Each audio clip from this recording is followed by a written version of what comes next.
A coisa mais perigosa que Daniel fazia, todos os dias, era abrir uma janela. Esta é a Babilônia, a maior cidade da terra, sob um novo rei chamado Dário, o Medo. E dentro das suas muralhas vivia um homem idoso que havia servido a 3 impérios sem nunca pertencer a nenhum deles. Daniel tinha mais de 80 anos. Tinha sido levado cativo ainda menino, quando Jerusalém caiu.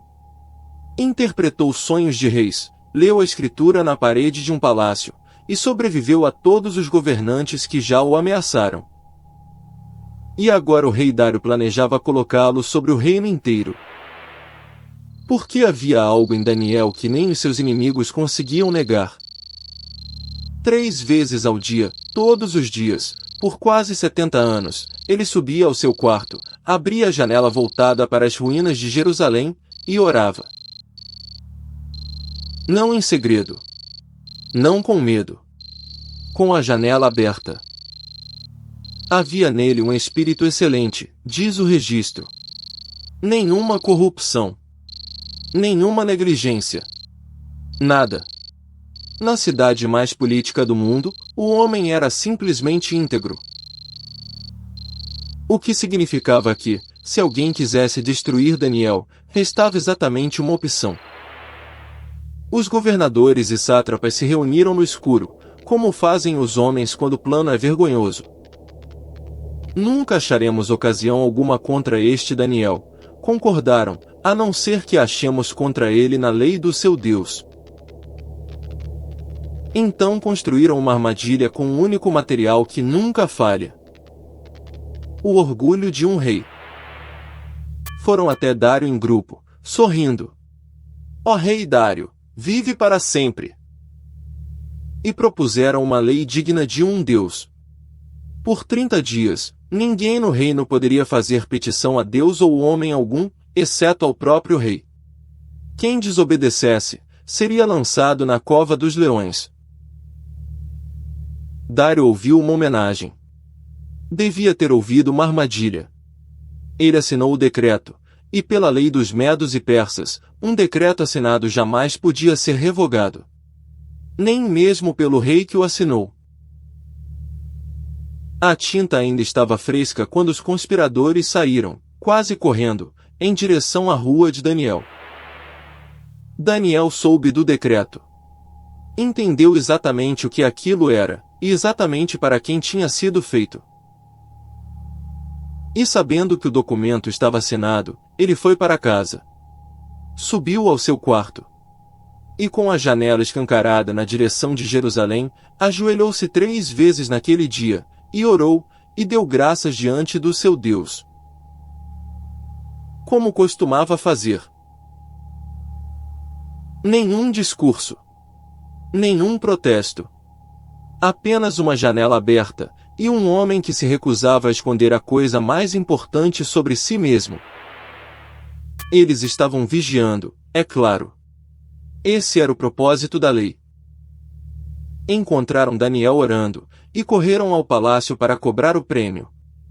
Daniel, que é dos cativos de Judá, não tem respeitado a ti, ó rei. 3 vezes ao dia ele faz a sua oração. E o rei, diz o registro, ficou muito pesaroso consigo mesmo.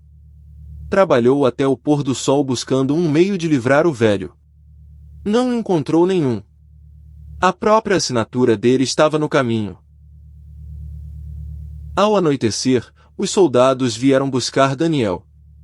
O rei caminhou com ele até a boca da cova. E a última coisa que Dário disse ao homem que ele mesmo havia condenado não foi uma sentença de rei. Foi algo muito mais parecido com uma oração. O teu Deus, a quem tu continuamente serves, ele te livrará. Trouxeram uma pedra, e a puseram sobre a boca da cova. E o rei a selou com o seu próprio anel, e com o anel dos seus nobres, para que nada a respeito de Daniel pudesse ser mudado.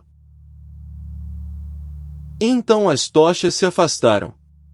E o velho ficou sozinho no escuro, debaixo da terra, com os leões. A escritura quase não gasta palavras com aquela noite. Não precisa de muitas. O próprio Daniel resumiria tudo, depois, numa única frase: o meu Deus enviou o seu anjo, e fechou a boca dos leões, e nenhum mal me fizeram. Imagine como ousar imaginar. A respiração dos leões no escuro. Os olhos se movendo em círculos lentos. E em algum lugar daquela cova, uma presença que os leões entenderam melhor do que qualquer homem jamais entendeu, uma luz dizendo aos predadores mais antigos da terra que aquele ali, naquela noite, não era deles. Um homem de 80 anos dormiu numa cova de leões. Foi o rei, no seu palácio, quem passou a noite acordado. Dário recusou a comida naquela noite. Recusou os músicos. Recusou o sono. O homem mais poderoso do mundo andou pelo quarto até o amanhecer, assombrado por uma lei com o seu próprio nome.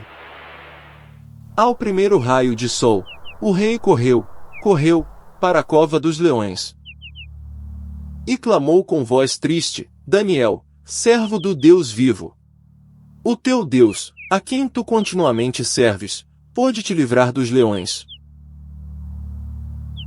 E então, de debaixo da terra, uma voz: Ó Rei, vive para sempre. O meu Deus enviou o seu anjo e fechou a boca dos leões. Nenhum mal me fizeram, porque diante dele fui achado inocente. Então tiraram Daniel da cova, e nenhum ferimento se achou nele, porque ele havia confiado no seu Deus.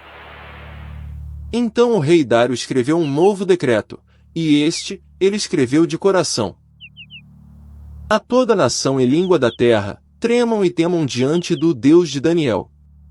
Porque ele é o Deus vivo, que permanece para sempre. O seu reino não será destruído.